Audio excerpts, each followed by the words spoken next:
So this is where we're going. I'm going to give you a brief introduction to LTI. Does anyone here not know LTI at all?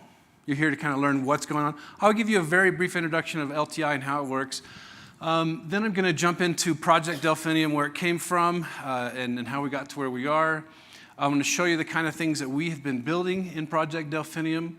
I'll give you a quick overview of where we hope to go in the future with Project Delphinium. And then for the more technical folks, I'll jump under the hood and we'll start talking about what the stack looks like and how it all gets put together and what tools are available for your programmers to quickly build LTIs. Canvas is a pretty great tool. It takes a minimalist approach. It doesn't do everything, but the things that it does very well. I recently worked with a university, a medical university, to teach in their MBA courses, and they're still using Blackboard. I guess it's probably bad form to make fun of somebody else, but man, that is really, really difficult to get around in. After I've become sort of just used to how easy it is to get around in Canvas. Now, when I first started using Canvas, one of the first frustrations I felt is it didn't do ...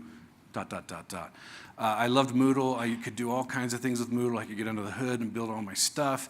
There's this plugin library for Moodle that is, hundreds of things in there. I could do anything I wanted, and Canvas couldn't. And I actually threw a bunch of fits and got on the forums and complained, and then I learned about LTIs.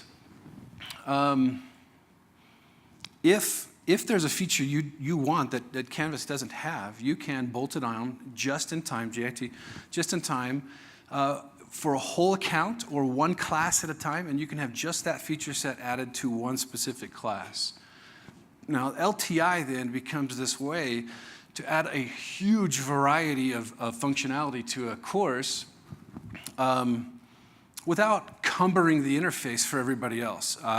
What I notice in academia is professors, my peers, so I'm a business professor. Why am I doing this? Because I'm a business professor. My first degree is in instructional technology, and I actually did that for a number of years before I started teaching my own classes. When I started teaching my own classes, I was like, this is just not living up to the vision that I have for what this thing should be. And so I just started building my own LTIs to make the courses do what I wanted them to do. But a lot of my peers, I hate to say it, some of them still type with 2 fingers. They are technophobes. They do not like having 100 options for every single thing. And so I think Canvas has made the right choice to leave out a lot of feature sets and then allow them to be added just in time on a per required need. So LTI is great. Learning tool interoperability allows you to inject functionality. When I try to explain it to non-technical people, I describe it like Facebook. Back in the day when Facebook was extremely not obnoxious because you'd get all these game requests. You remember those days? Maybe it's just because I blocked them all. I don't know if that still happens. But those games, when you played a game in Facebook, you were not playing a game in Facebook. Someone had injected an interface into Facebook that made it seem like you were playing in Facebook, but you never will. You never were. That interface was not on the Facebook servers. And that's what we're talking about. We're talking about building some functionality here and injecting that interface into Canvas. The users never actually know they've left Canvas. And in most cases, the wraparound of Canvas is still there. But they're not using Canvas anymore. They're using your LTI. So getting to use an LTI, the learning curve is kind of steep. When I first learned about it, I'm an okay technical person. I've gotten better in the last 3 years as I've built things. I could not make the handshake work. So yeah, it's hard, right? And so I came to InstructureCon here in 2014 and met with one of the engineers at Hack Night, which I'll be at Hack Night tonight, so if you have any further questions, we can meet there. Cody, is Cody? He doesn't have to be here, does he? He's not here. He's amazing, right? So Cody he walked me through, he showed me how to do it, and I spent the next year trying to make it simple. To make an LTI, LTIs, there's actually an app store. Most people are super surprised to find that Canvas has an app store.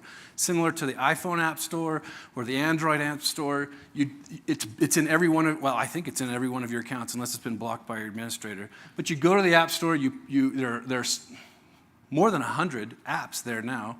And you add a functionality with just a few clicks of the button, and now you have this functionality in your course. As long as what you're looking for is in the App Store, you are good to go, and it's amazing. You can peruse those apps if you'd like to by just going to eduappcenter.com. It's the same list. Canvas just pulls that list into its App Center. As long as what you want is there, you're in luck. If it's not there, you're not in luck. There's chairs. There's plenty of chairs. We got some people sitting in the back, or standing in the back. Maybe if we can just, I hate to see people stand and watch. Plus, it makes it harder for you to leave later if you decide this isn't what you really wanted. So as long as it's in the store, you can add it to your class super easy. You can do all kinds of things. You can actually replace the current quiz engine in Canvas with a third-party quiz engine through an LTI. You can do all kinds of stuff. But if what you want is not there, you're out of luck, unless you're going to go and build your own LTI. So building an LTI is not easy. The handshake we were talking about is quite complex. You need to understand OAuth, which is an authentication system used on the internet. You need to understand the Canvas API, the LTI standard, server architectures, web technologies, database management, the list goes on and on. There are some libraries out there. I went to a really nice session earlier today. What was it, PyCanvas? So it was a Python wrapper for the Canvas API. We can do most of what he was doing. I think his actually looked a little better than mine. But the idea is there. There are libraries out there that you can rely on. But there's not a comprehensive solution. You have to kind of cobble together a bunch of different libraries to make this thing happen. So this is then the birth of the idea of Project Delphinium. These are some things that we've been building in Project Delphinium. What is Project Delphinium? It's a technology framework for building LTIs. It's an LTI factory. Everything you need to build an LTI is in the framework itself. It is optimized for Canvas, though I did design it with the idea of being LMS agnostic. As I do more and more stuff with Canvas, though, we're finding ourselves hooking deeper and deeper into Canvas, so it'll probably be harder to go with another LMS, but it's optimized for Canvas right now.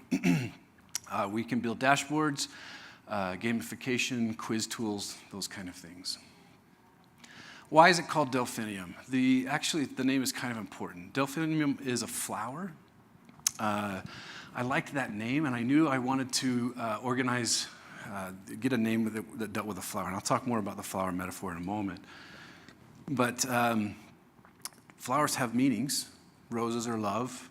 If you look up Delphinium, the Delphi comes from the dolphins, who are very playful creatures. So the symbol of the Delphinium flower is fun and joviality and those kind of things. So I was building a gamification framework that later grew into a general purpose LTI framework. And so that was important to me. And plus the name Delphinium, it sounded like a mineral to me or something high tech, and I just liked that name. It sounded cool. So then Project Delphinium is born. That's me. In 2014, I was giving a presentation on creating a gamification skin in Canvas. You can go look it up on YouTube. After that presentation, I had several people come up and say, hey, we've got this grant, or we'd like to hire you to bring gamification to our courses. And I just had to say, I'm sorry.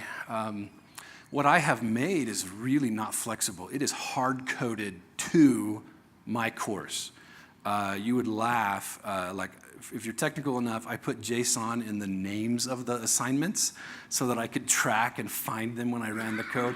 It was really tightly bound to my course, which means I couldn't share it with anybody, but got me thinking, what would this have to look like if I could share it with anybody, if it was super flexible?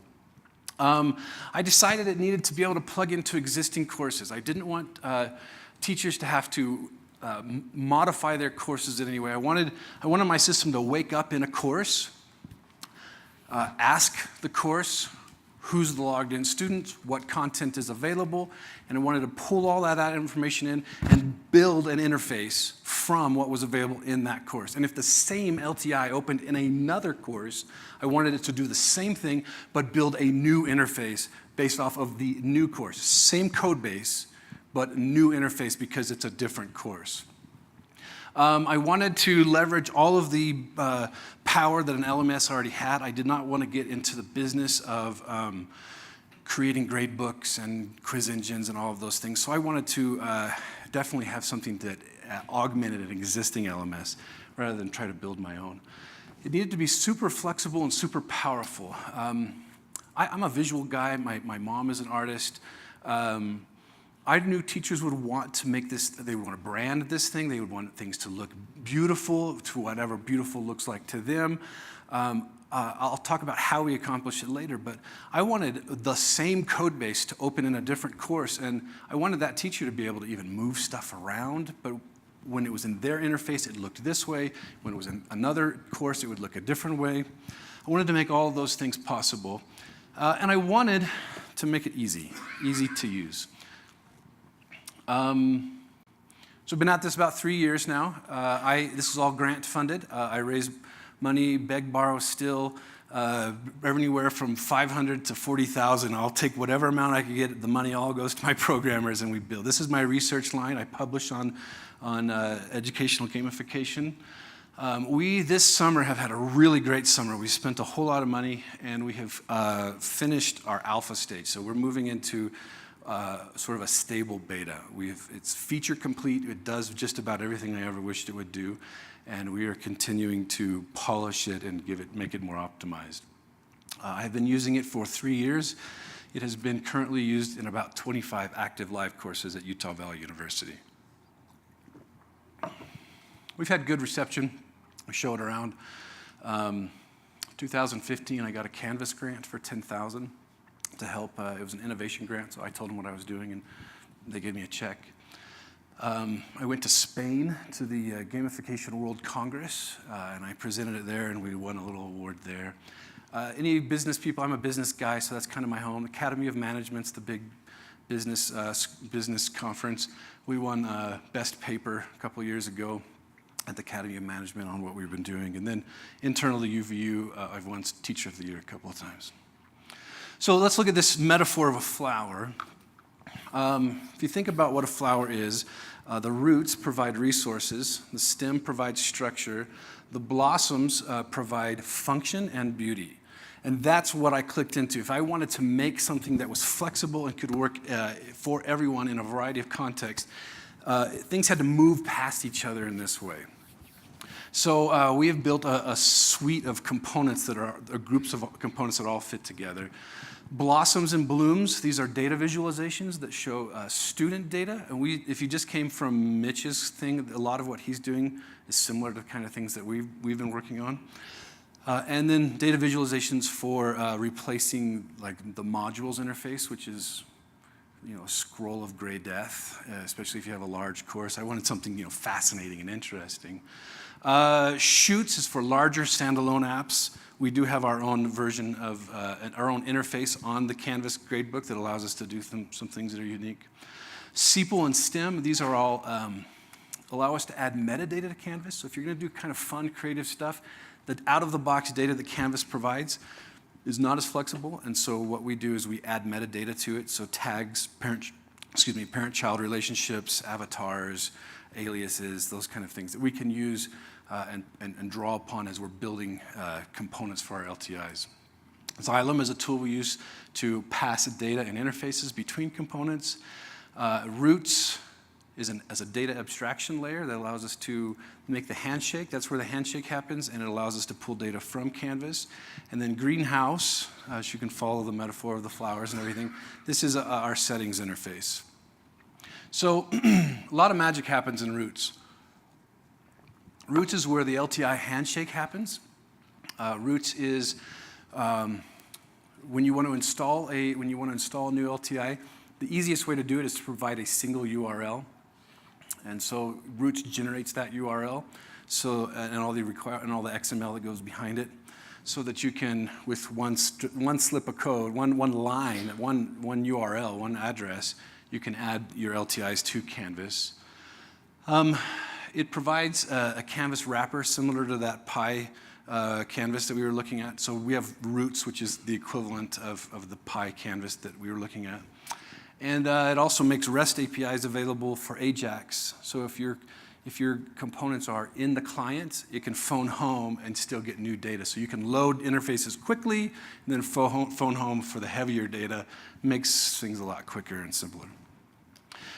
Quickly, there's our data stack, PHP, MySQL. We are leveraging a couple of frameworks. Laravel's, anybody ever used Laravel? It's pretty powerful. You can do a ton of things, and it really makes development much, much faster. Built on top of Laravel is a tool called CMS. So Laravel provides your CRUD functions, so create, update, delete, these kind of with the, moving the data in and out of the database. If you have to do all that by hand, that's a lot of tedious coding that is very fragile, but Laravel just sort of provides that out of the box. October CMS provides the component management. It gives us the foundation for REST, AJAX, Bootstrap, D3, jQuery, et cetera, et cetera. Basically, all things Web 3.0 are in the box already. So as a developer, it's all there available, and you can use things very quickly. October CMS is also cool because it provides us an interface for managing these components. I'll show you this stuff in a minute. And a store. So October has its own store. What's great about a store? Everything in the store is now also an LTI when you use it with Delphinium. So I'll show you some more examples, but just off the top of my head, in the October store, you're going to find photo galleries or form builders or I'm drawing a blank. The one you probably don't care about is there's e-commerce. There's tons of those kind of things in there. Anything that's in the October store combined with Delphinium is now also an LTI, and we can import that functionality directly into Canvas.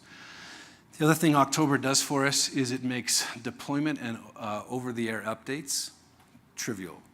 As soon as you update Git, this is maybe getting too technical, but as soon as you update Git, it hits the store. The store notifies the installations of Delphinium that there is an update. You hit a button there, it pulls the code in, it runs all the scripts, and updates the databases and does whatever you need it to do. It's really quite powerful. So what does it take to make an LTI? Let me just walk you through this. The first step, you just have to get your developer credentials, and you can get those from probably a lot of people in here probably have developer credentials already. You just get these from your Canvas admin at your institution. It's just a button they push, it generates the credentials and gives them to you. You fill out this form, and that's it. You do that one time. Now I have everything I need to do the handshake, the LTI handshake. The rest is automagical. It'll just kind of take care of itself. You will then add roots. They told me not to walk over there, but I want to point somehow to the screen. So if you look at the screen, this is the October interface. So this is an October page, right? So this is a place where you would put components. The first component you're going to drop is roots. Once roots is on the page, it's a Delphinium LTI. It's ready to now hook into Canvas. It's ready to go. You can then add other components, any HTML you want, pictures, galleries, whatever you want to put on it. You can draw anything from the October catalog or anything from the Delphinium catalog. Sorry, real quick. One of the settings you then can make here in this Roots plugin, or this Roots component, is whether you want Canvas to display the LTI in the navigation sidebar, you know what I'm talking about, or in the WYSIWYG editor. And I'll show you that in a minute.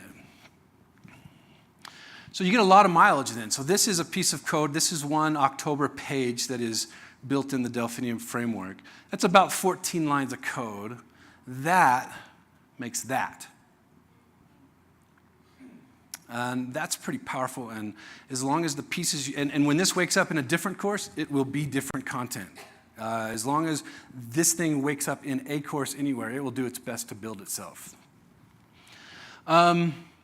So once you have an LTI built, that's it. You made your LTI. Once it's built, you hop over to Canvas. You add the app. You're just going to drop that URL that you got from Roots in there, save it, And then once you activate that, you're in your LTI. So I've got a video of this. Let's hope it plays.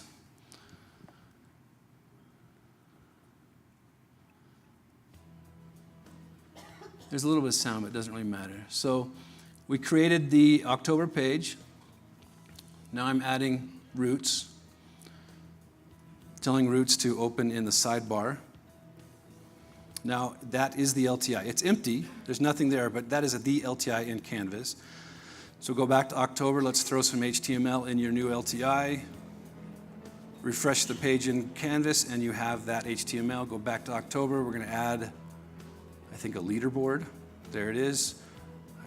Now I have a leaderboard, it's 2 lines of code. Refresh the page, now I have a leaderboard. Go back to my LTI, add some more HTML, more components. And save it, and now I have, those components are now in the LTI in Canvas. Does that make sense what you've just seen? Anybody have any questions up to there? It's exciting. It's exciting. It's been fun. You can clap. It'll make me feel good and I'll be relaxed. Okay, thank you. So let me see if this is going to work. There we go. You get to decide whether it's going to show up in the sidebar or in the WYSIWYG editor. So here's just a quick video. It's very short, but of just what it looks like. Is it playing? Yeah. Okay. So you can see I clicked a button in the WYSIWYG editor. I selected a component, and now it's injected into that Canvas page. Oh, thank you. That's exciting. Thank you.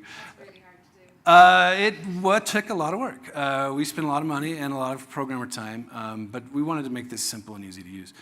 So I'm going to talk about this later on my roadmap, but just related to this, one of the things I'm trying to do is kind of what they were doing. If you just went to that gauge thing, I want to inject questions into a page so that you're reading some content and there's a question. And I don't want it to be like a summative question. I want it to say, you got this one wrong. You don't understand that paragraph. Let me give you another version of myself. Try again for a few less points.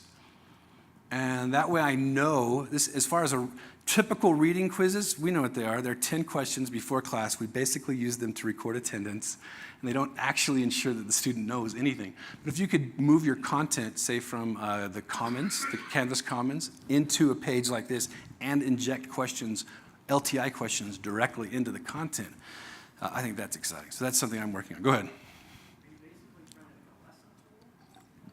Moodle had a lesson tool.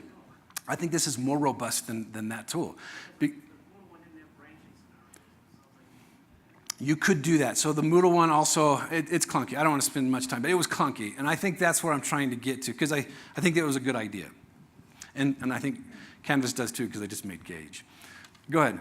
So one thing I noticed with the example, it looks like you kind of took out the hard part. So me building my own stuff, just building the shell alone, that takes months, just figuring all that part out. So we kind of took that part out and we can just load this on. Absolutely. The code on just doing the code that we want people to see, not worry about, doing the handshake every time. Yeah. Yeah, you're singing my next slide, I think. So let me jump ahead and then we'll see where we're at. So let me just show you some of the things we've made. Again, we only have to now make the actual visualizations. All of the rest of the LTI we made at one time, and it's doing its job. So we just make these individual components that can be dragged. You saw how we drag and drop them onto the LTI page with a little HTML to kind of arrange them. So really quickly, this one with the circles, this just counts down to the last day of class. The tachometer is saying this is how many assignments you've completed of all of the available assignments.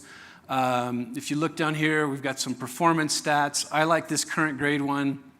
In gamification, you really want to show students real-time data of what their performance looks like. And so this is actually a live grade. If they stop doing any work, that's the grade they'll walk away with. The other two are thermometers that kind of rise as they earn points, and one shows the students their current grade, the other sort of allows them to level up. If you look at the labels there, I think you're going from a new hire to a CEO to a, whatever. Here's another batch. There's that leaderboard I showed you. It's kind of fun. The person above you is your next conquest. The one below you is your last conquest. The people above, two above you are your competition, and two below you are the ones you dominated. Competencies is fun. It's fun from the coding side. Some of that, remember that metadata I was telling you about? If you add metadata to Canvas assignments, then you can start sorting by that metadata. And so you can create, doesn't have to be competencies. It could be all of the assignments that have been tagged for a specific unit. And so students can see their progress. You name the flavor, super flexible. I made this before outcomes. I still think we're doing it better than outcomes for some things, right? Outcomes is extremely powerful, but for some things I think we're still better. Easter eggs, really fun. The students, as they earn points, the Easter eggs light up. They get keyboard shortcuts. So one of them wakes up like the Harlem Shake, you know, where the JavaScript where the Harlem Shake takes over your screen, or My Little Pony start dancing, or a raptor comes across. It's just, they're Easter eggs, right? They're just things that you can't get to until you earn enough points, and it gives students a moment to celebrate their progress. These are 3 different views. Remember I said the rolling screen of death, the modules interface? These are 3 different interfaces for modules that we've come up with. The top one here, these boxes, was one of the first ones I designed. It's after Angry Birds. So if you see the locks, you kind of have to level up through the assignments before you can unlock assignments. There's stars there to show you how well you've performed in that particular module. The color coding changes from gray to green to dark blue, so very visually you can see your progress in the class. This one below it is named, so that one above is called Bird of Paradise. We tried to name everything with flowers initially. We ran out of flowers, but some of the earlier ones still have names. This is Iris below. Iris is based on Khan Academy's knowledge map. If you take, you know what I'm talking about, how they've taken all the math and created a structure out of it. That's a hierarchy. If you take that and just wrap it in a circle, that's what that is, right? So you have a knowledge map of the content. You can do that because we now can add metadata to the content, parent-child relationships. Pulling on that metadata, you can just very visually see your progress through the assignments. And on the far left, sorry, this is the most recent one we made. Our client wanted us to produce a module interface that separated out the assignments by the outcomes so that they could award bonus points for students who had distributed their work across all of the outcomes. It's a cafeteria-style class, so there's a ton of assignments. They just want to make sure that you don't get stuck in one outcome and not focus on all the rest of them. Any questions so far? How am I doing on time? I'm at 10. All right, I'm going to have to hurry. Teachers, interfaces. We wanted to be able to flag whether a student was performing well or not, so we pull all that data in and we color-coded green, yellow, red. Red students are ones you want to focus on. I can pull up individual data now. Like they showed in today, I've got a little envelope icon, so I can filter that list and say, show me all these students who only have 200 points when everyone else has 500 points. Send them an email. Insert a slug that puts their name there, so when they read it, it says, Johnny, I'm really worried about you. Can you stop by my office hours? So you're mass mailing a personalized invitation to come have a personal experience, and that's data we can pull right off the interface. More teacher data. I like data. I'm the guy who raised my hand in the front and said I'm a psychometrician. I like to see all that stuff. This is STEM. STEM is used to add my tags and my parent-child relationships to the content in Canvas. Teacher tools, just so the teacher can add settings. And then you take all these components we've made and start mixing and mingling them on an LTI, and they load up. And this is one example of an LTI. This is another one. You notice that I've just mixed and mingled different pieces. The ones that made sense for this class I pulled together.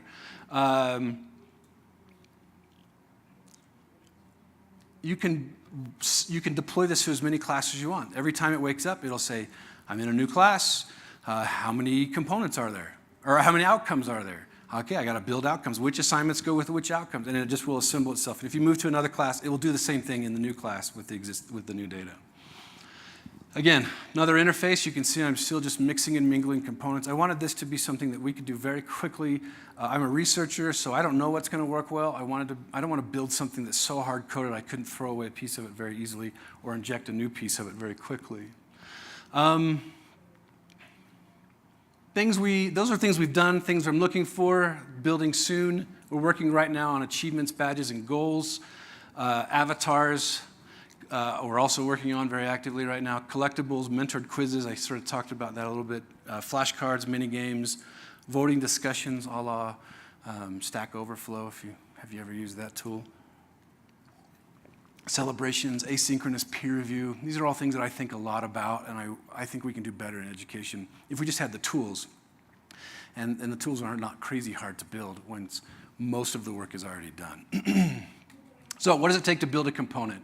The real power of Delphinium, and this goes to your question, out of the box you're going to get Model View Controller, Eloquent, D3, Bootstrap. These are all technologies that are there available to you that make it very quick and easy for you to start building right out of the box.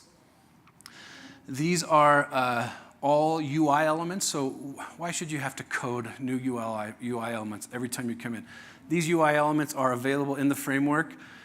They're Bootstrap UI, if you're familiar with that. They look gorgeous, and most of them you can add a list with like a line of code. There it is. No reason to rebuild that every single time. These are the API functions that we currently have integrated into Roots. I won't read them, but they're the main ones. Not all of them are completely done, just the ones we've needed to build the next piece. Adding to our API wrapper is pretty trivial. It's usually about 10 lines of code. Because the rest of the handshake and all of that stuff's been taken care of. So whenever we encounter a new API that we need to push through, we just add it or we enhance whatever's there. All the coding's done on flat files. Edit it in your favorite editor. A few tools that we provide for you. The first one is Vanilla. Again, our flower idea. This is a tool, a script that automatically generates about 65% of a new component. So it will generate a blank student view, a blank teacher view. It'll build all your models. It'll actually build your tables in your database. It'll build your core logic files. It'll build your controllers. And then you just have to add your special sauce, right? And that's what you're saying, right? You want to be able to add just your piece at the end. In addition to Vanilla, we have Builder. Vanilla builds on Builder. Builder is a visual interface for modifying your models, your controllers, and your database. You can still do this stuff by hand if you love getting your hands into that code, but for heaven's sakes, there's much more interesting things to code than some model line that if you get one character wrong, it's going to blow up everything, and you hope you find out where the character is wrong. Just let the script write that stuff for you. You skip to the part that's interesting and fascinating to you. And finally, I think the last tool, maybe there's one more tool, is Dev Mode. With Dev Mode, we replace the LTI handshake with a simulated handshake so that you can do all this in localhost. You do have to generate a genuine handshake just once so you can pull that data over, but once that genuine handshake has been done, you can simulate the handshake in your localhost from then on out, which is really useful. Oh, this is our API toolbox. So you can ask Roots what it would have returned on the live data that you're working with. Helps you to debug. Laravel, October CMS has a ton of documentation. There's great communities around both of these projects. So I've often been able to just go online and get some help whenever I get stuck. And there are actually SDKs available. If you use like Eclipse, you can pull some of these stuff. There's plugins to some of your IDEs that you can use to make it easier to code quickly. Hui's one of my programmer. I just shot him an email yesterday and just asked him what he thought. He said, Delphinium has a huge set of built-in libraries, as well as many external plugins. This makes it easy to exchange information and data between the front end and back end, which allows the project to be developed without doing much repetitive work. How can you get involved? This is a research project. I am grant funded. Offer to write a grant with me. I'd love it. Commission a component. You need something built, we can build it. Help us to fundraise in some way. You can go to our website, delphinium.uvu.edu. I'm I have business cards made just for this. I'd love to pass all of them out. You can join us on social media. So if you look on the bottom there, it says delphinium.uvu.edu. tinyurl.com/Project Delphinium is our LinkedIn community that we're building there. And on Twitter, we are at Project Delphinium. So really the best one is LinkedIn. I try to publish fairly often to just say what's the status is. Take a card, shoot me an email. Let's have a conversation. I'll be at Hack Night tonight. You can go on my website. You can email me through delphinium.uvu.edu. And I think I'm like half a second under. How am I doing on time? We good?